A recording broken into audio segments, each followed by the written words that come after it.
Va haver un moment en què es va potenciar bastant el suport al cinema en català. Actualment no conec que hi hagi una convocatòria exclusiva només per cinema en català. Possiblement fa temps que no estic en l'àmbit de la gestió, per tant no estic a sobre de forma continuada. Possiblement sí, el fet de fer una pel·lícula en català són punts en la convocatòria, la qual cosa ens marca un àmbit d'influència bastant baix per part de les polítiques culturals, ja que deixa l'opció al productor, i el productor amb l'objectiu d'obrir un camp més gran és normal que acabi generant productes en llengua castellana.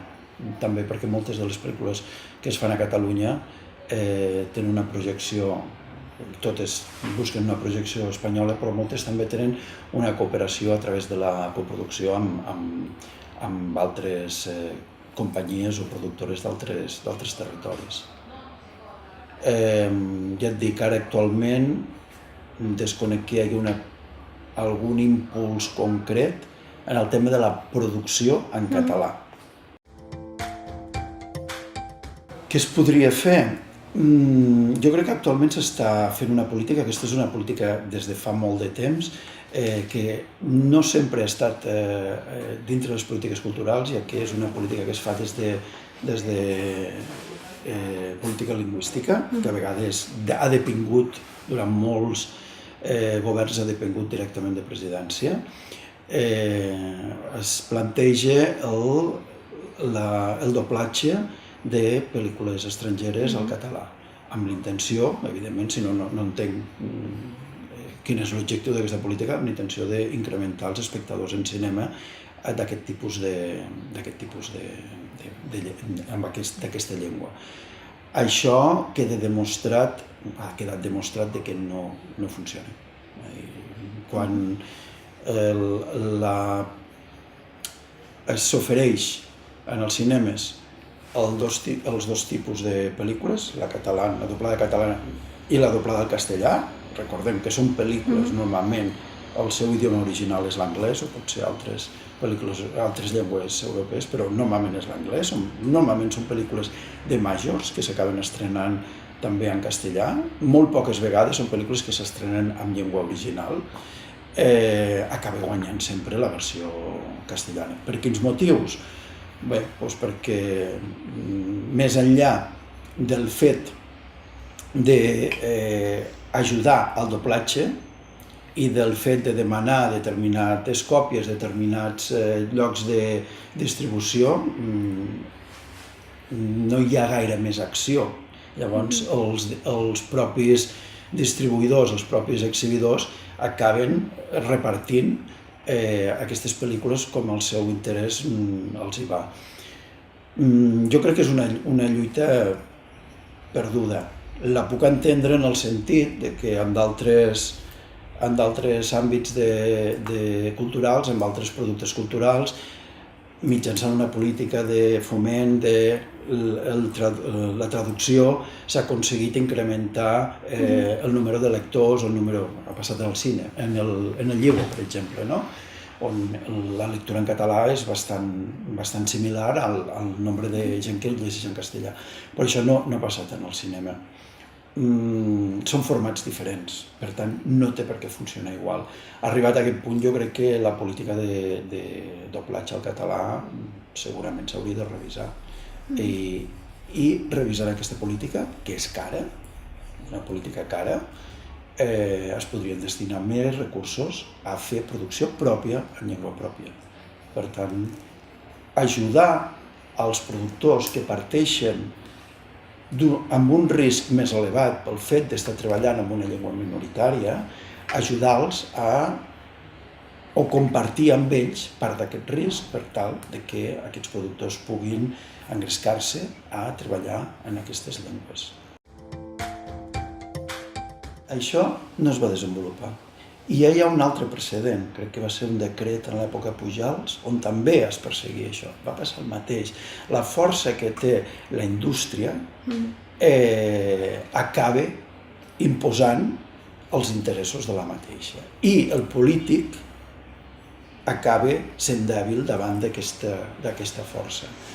El que li van dir al conseller en el seu moment és: molt bé, doncs si ens obligues a mantenir aquestes quotes, no estrenarem determinades pel·lícules.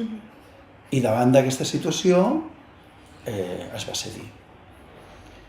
Per tant, aquestes polítiques d'imposició possiblement són més retòrica política en un moment determinat que no pas realitat. I hauríem de veure, perquè no s'han dut a terme, per tant no podem saber què és el que ha passat, hauríem de veure quin fos el resultat d'això. Jo en principi soc contrari de la imposició. Hauria de ser un procés més d'acceptació i un procés de... Jo crec que l'important és que si volem productes de qualitat en llengua catalana, és més important que hi hagi productes propis, vincular la creació pròpia del territori amb la llengua d'aquell territori, que no pas aquesta simbiosi o aquesta transposició de productes d'altres llocs que ens arriben i adaptem a la nostra llengua per fer-los més accessibles. Copiant un model que és el model espanyol, que es va imposar en època dictatorial i que ja sabem tots que inicialment era una barrera d'entrada perquè no vinguessin els productes nord-americans o perquè els productes d'aquí tinguessin més força, i al final va acabar sent la millor opció que han tingut les majors nord-americanes per imposar-se en el mercat espanyol. Per tant, ja d'entrada ja sabien que era un model que no havia funcionat pel que es buscava. Estem davant una dimensió que hem de veure com creix. El cinema en sala, tot i que està mantenint número d'espectadors i tot això, en realitat acabarà sent minoritari en el consum de contingut audiovisual. Al final estem convertint el que era un consum social, socialitzat, que fes en comú amb d'altres persones, estem convertint en un producte de consum individual. Aquí jo novament animaria a invertir en subtitulació més que en doblatge. La subtitulació és molt més fàcil, i tots aquests acords amb les plataformes és més fàcil d'arribar-hi, mentre que la subtitulació avui en dia es pot fer inclús de forma mecànica, requereix uns mínims de qualitat. El doblatge no, el doblatge és més car. A partir d'aquí això també comporta una sèrie de realitats. Jo no soc pedagog, però bueno, el que està clar és que en països on tradicionalment les pel·lícules es veuen subtitulades hi ha un major percentatge de coneixement d'altres idiomes que no pas en el nostre. Només cal mirar què està passant a Portugal, que és un país que no dobla, que subtitula. Per tant, aquestes plataformes que estan creixent s'han de tindre en compte perquè és on està creixent el consum d'audiovisual. Possiblement és interessant l'opció, que aquestes plataformes tinguin l'opció del subtítol en llengua catalana, llengua original o llengua castellana, que el client pugui fer aquesta tria. Jo crec que els ajuts estan pensats pel doblatge. Una altra cosa és que un cop facis el doblatge també entres en la subtitulació. També hi ha una cosa que no tinc coneixement, i és el tema del fet que s'hagi doblat una pel·lícula en versió per al cinema, amb aquests ajuts del Departament de Cultura. Després això prengui algun avantatge, per exemple, a l'hora que TV3 utilitzi aquest doblatge per la seva difusió en català, en la seva plataforma i tal. Jo crec que amb això és el que ha de ser, és a dir, si tu fas aquesta política de suport no pots estar comprant drets en català. Què podries fer si tinguessis els drets? Doncs no ho sé, posar-ho en una plataforma pròpia. Cal que l'administració faci una plataforma pròpia. No hi ha suficient iniciativa privada. No es pot estimular aquesta iniciativa privada des d'un altre àmbit. De fet, aquí a Catalunya tenim Filmin, que és una plataforma de pel·lícules. Es pot col·laborar amb ells, que crec que la Generalitat està col·laborant amb ells. Sí, Filmica. Exacte. Per tant, no, el tema dels drets no ha de ser cap impediment a l'hora de poder fer accions per aquesta major difusió de la versió catalana. De totes maneres, el meu posicionament és que el doblatge de grans produccions, no sé fins a quin punt s'hauria d'entrar en això. És a dir, el doblatge al català de grans produccions, què aporta a la cultura catalana? Perquè s'està respectant aquesta diversitat. I encara que sigui una llengua molt estranya pel que l'està visualitzant, té l'opció de llegir el que s'està dient. És un dels aspectes que ens perdem també amb el doblatge. És una part de l'obra original, l'estem perdent. Tota la part del so no ens arriba tal com l'havia fet el creador. I l'estem modificant. També hi ha qui diu que el bo que és el doblatge que es fa aquí a Espanya, a Catalunya, perquè hi ha una indústria important i que tot això és una riquesa industrial. Sí, però en realitat estàs mutilant una obra. No t'està arribant l'obra tal com estava feta originalment. Molt poquets cinemes al territori s'atreveixen a fer versió original. Com a molt fan alguna sessió. Bueno, hi ha algunes excepcions importants. A Girona. A Girona, exacte. Estava pensant precisament no recordo el nom del cinema, però sí, sabem. Hi ha alguns cinemes, territori, poden fer una sessió a la setmana amb una versió original, però ja està, poca cosa més. La major part de la versió original es concentra aquí a Barcelona i amb una tipologia de cinemes molt concrets, que no tenen res a veure amb els grups grans d'exhibició, com podria ser Balanyà o Cinesa o tots aquests que no entren en aquest joc. El tema de les quotes, la Unió Europea deia que si es feia quota per la producció espanyola, la producció europea havia d'entrar dintre aquesta quota. Sí. Amb la qual et trobaves que molts cops les produccions nord-americanes el que fan és coproduir amb Anglaterra. En la qual trobaves que la major part de pel·lícules acabaven entrant dintre la quota, amb la qual la quota acabava sent inexistent. La realitat actual, i crec que en el futur continuaran existint sales, però com ja he dit, les sales seran una part del negoci del cinema. No tindran la prevalència que tenien fins ara. Les finestres d'explotació estan desapareixent, s'estan esborrant. Hi ha pel·lícules que van directament a televisió, hi ha pel·lícules que van directament a vídeo on demand. Per tant, a partir d'ara hi haurà una mica de garbuixa aquí.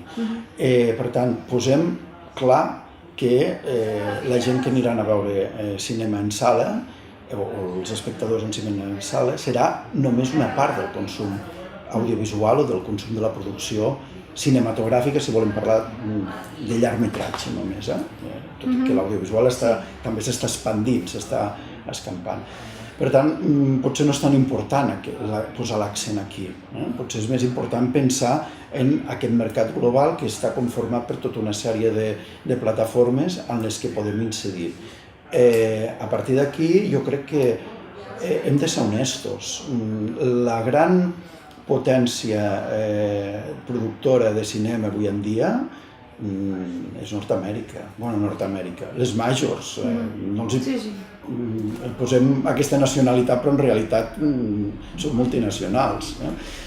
A partir d'aquí, un cinema com el català, espanyol, què pot fer davant d'això?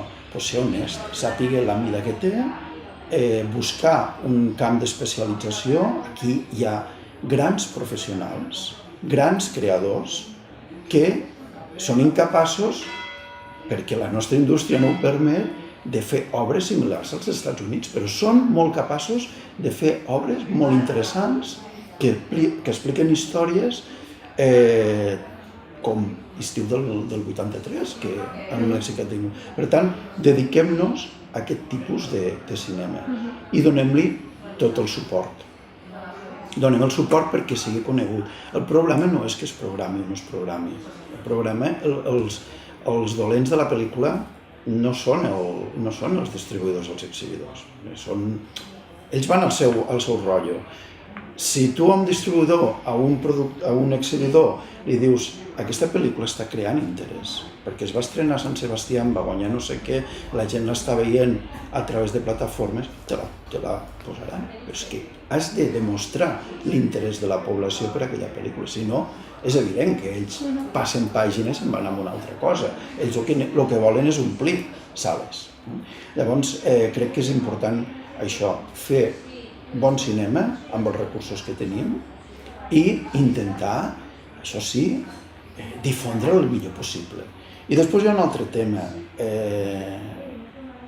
Catalunya, en aquests moments, està produint 90, depèn de l'any, 90, 80, no baixem d'aquests números. Els darrers anys la menor quantitat de pel·lícules produïdes en un any va ser de 70. Això és brutal. Una producció per càpita de 10, que França. Tinc això calculat, a França crec que és de 4 pel·lícules o 3 i mig per cada milió d'habitants, mentre que aquí ne fem 10 per cada milió d'habitants.